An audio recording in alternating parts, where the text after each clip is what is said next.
بسم اللہ الرحمن الرحیم نحمدہ ونصلی ونسلم علی رسولہ الکریم اما بعد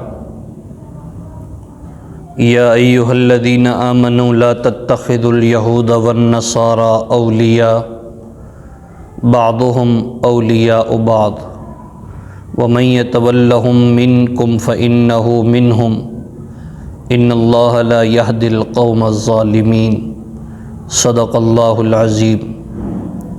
کتاب سادہ رہے گی کب تک، کبھی تو آغاز باب ہوگا جنہوں نے بستیاں اجاڑ ڈالی، کبھی تو ان کا حساب ہوگا۔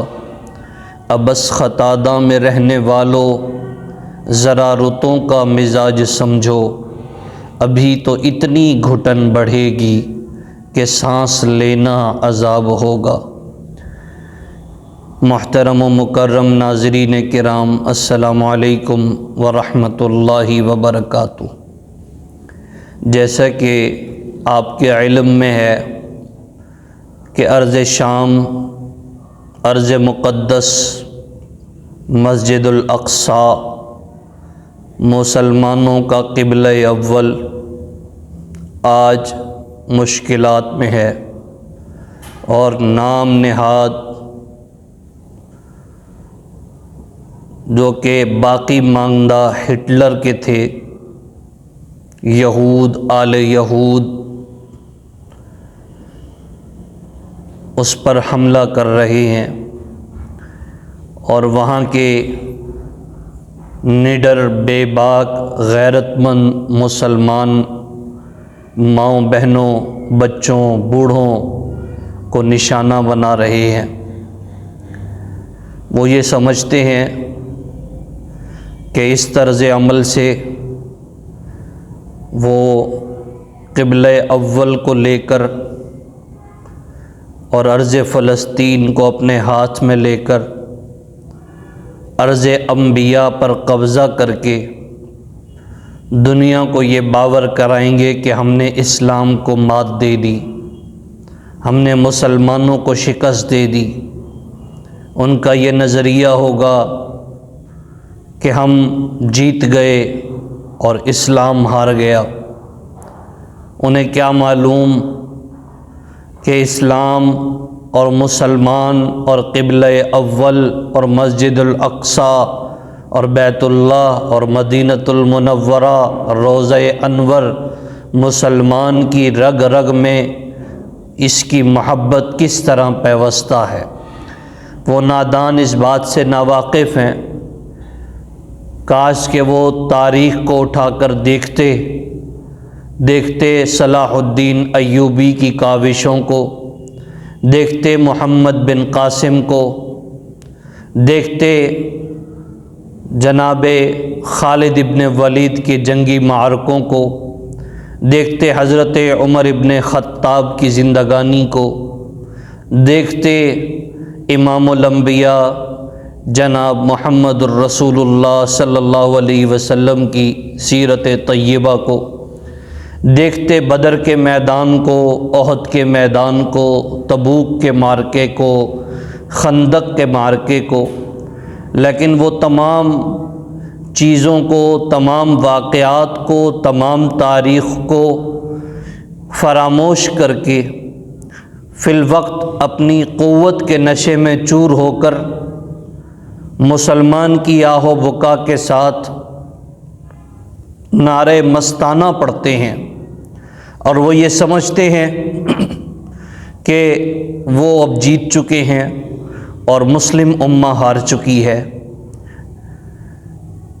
اولاً تو یہ ان کی بھول ہے، اور وہ اس بات سے ناواقف ہے کہ مسلمان شہادت جیسی نعمت کو اپنے ہونٹوں سے لگانا اپنی سعادت سمجھتا ہے۔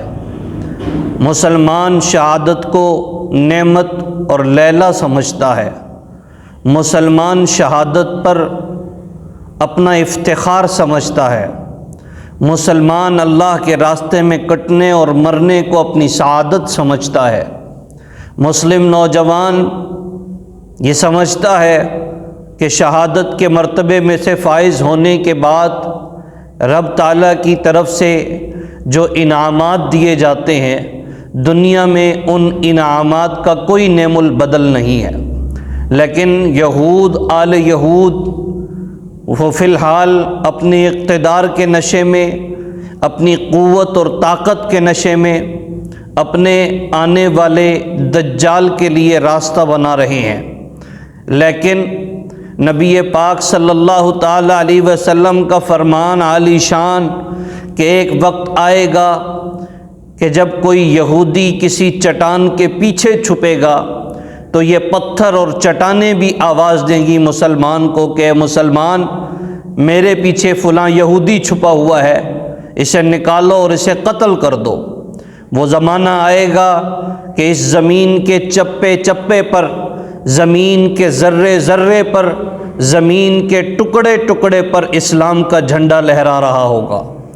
یہ اللہ کے نبی صلی اللہ تعالی علیہ وسلم نے مسلمانوں کو پیشین گوئیاں دی ہیں۔ آج اگر وقتی طور پر ارض فلسطین میں مسلمان مائیں، بہنیں، بچے، بوڑھے پریشانی کا سامنا کر رہے ہیں تو وہ وقت دور نہیں ہے کہ جس وقت یہ حالات بدلیں گے، اور خدا تعالیٰ کا فرمان تلک الایام نداولها بین الناس کہ ہم ان دنوں کو لوگوں کے درمیان پھیرتے ہیں، اور یہ وقت کا دھارا پھرے گا، اور ایک وقت آئے گا کہ یہود واقعی مانیں گے کہ ہم سے غلطی ہوئی تھی کہ ہم نے اس طرف نظر کی تھی۔ لیکن آخر کے اندر میں مسلم ممالک سے یہ گزارش کرنا چاہوں گا کہ اے مسلمان ملکوں کے امراء، اے مسلمان ملکوں، مسلمانوں کی سلطنتوں پر اپنے اقتدار کے دعوے پر فخر کرنے والے مسلمان حکمرانوں، اٹھو کہ ارض مقدس تمہیں بلاتی ہے، جاگو کہ مسلم امہ کے نوجوان تمہیں دعائیاں دے رہے ہیں، اٹھو کہ مسلمان مائیں بہنیں ارض فلسطین پر تڑپ رہی ہیں، سسک رہی ہیں، اور وہ تمہیں صدائیں دیتی ہیں کہ تم چلو ان کی امداد کے لیے، تم اٹھو اور ان کی عزتوں کے رکھوالے بن جاؤ۔ تم اگر کچھ نہیں کر سکتے، صرف قرارداد مذمت ہی پیش کر دو۔ تم اٹھو اور مسلم اقتدار کے اندر رہنے والے مسلم حکمرانوں کی پرانی تاریخ کو رقم کر دو۔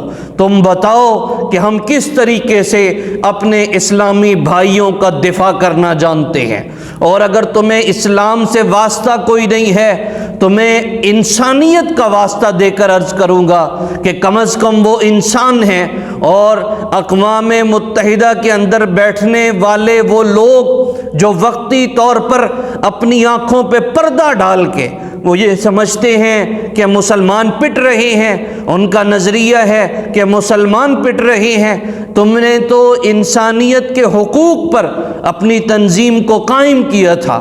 یہ انسانیت سوز مظالم جو آئے روز ارض فلسطین پر ڈھائے جا رہے ہیں، کیا وہ ان کی نظروں سے اوجھل ہیں؟ کیا وہ اپنی نظروں سے دیکھتے نہیں کہ کس طریقے سے ہسپتالوں پر بمباری کر کے نہتے مسلمانوں کو، انسانوں کو شہید کر دیا گیا؟ کس بے دردی کے ساتھ، کس ظلم کے ساتھ، کس سفاکانہ انداز کے اندر ایک ہسپتال کے اندر جس میں ایک انسان لاچاری کی صورت میں، پریشانی کی صورت میں اپنے سروں پر، اپنے پاؤں پر، اپنے ہاتھوں پر پٹیاں لگا کر لیٹے ہوئے ہیں، اور ان پر آپ میزائل کے ذریعے سے، بم کے ذریعے سے حملہ کر دیتے ہیں اور پوری عمارت کو تہس نہس کر کے رکھ دیتے ہیں۔ یہ کون سی انسانیت ہے؟ اور اس پر انسانیت کے حقوق کی تنظیمیں آخر کیوں اپنے منہوں پر، اپنے لبوں پر ٹیپ لگا کے اس پر خاموشی کا سامان کر رہی ہیں؟ کیا ان کی رگوں کے اندر خون ختم ہو گیا؟ کیا ان کے اندر انسانیت کی ہوا ختم ہو گئی؟ وہ نعرے لگانا چھوڑتے کیوں نہیں کہ جس نعروں کی پاداش میں، جس نعروں کے سائے کے اندر کھڑے نہیں ہو سکتے؟ انہیں شرم کرنی چاہیے، حیا کرنی چاہیے، اور یا تو وہ نعرے لگاتے نا، یا پھر کم از کم ان انسانیت سوز مظالم پر اپنی آواز کو اٹھانا چاہیے اور بتانا چاہیے، یہود درندے کو، یہود سفاک کو بتانا چاہیے کہ یہ انسانیت سوز مظالم بند کیے جائیں۔ یہ میری آواز ہے اور یہ تمام مسلمان ممالک کی آواز ہے۔ اور آخر کے اندر مسلم حکمرانوں سے اپیل، مسلم جرنیلوں سے یہ گزارش، اقتدار میں بیٹھنے والوں، ہم اپنی زندگی اور اپنی موت کی تفریق ختم کر کے ببانگ دہل اللہ کے گھر میں بیٹھ کر یہ صدا بلند کر رہے ہیں کہ خدا کے لیے یہ جڑے ہاتھوں کو دیکھو، اور ان معصوم مسلمان، ان معصوم ماؤں بہنوں کے مظالم پر اپنے خیالات کا اظہار کرتے ہوئے، قرارداد مذمت پیش کرتے ہوئے عملی طور پر کوئی اقدام اٹھائے جائیں۔ اس پر اللہ اور اللہ کا نبی اور اللہ کے دوست اور اللہ کے اولیاء پر خوشی کا اظہار کریں گے۔ اس لیے ہمت کیجئے اور اپنے اپنے تئیں جس سے جو ہو سکتا ہے اپنے اقدامات پیش کرے۔ اللہ تعالیٰ سے دعا ہے اللہ تعالیٰ ہم تمام کو صحیح معنوں میں ایک اجتماعی طور پر مسلم امہ بننے کی توفیق برحمت فرمائے۔ السلام علیکم ورحمۃ اللہ وبرکاتہ۔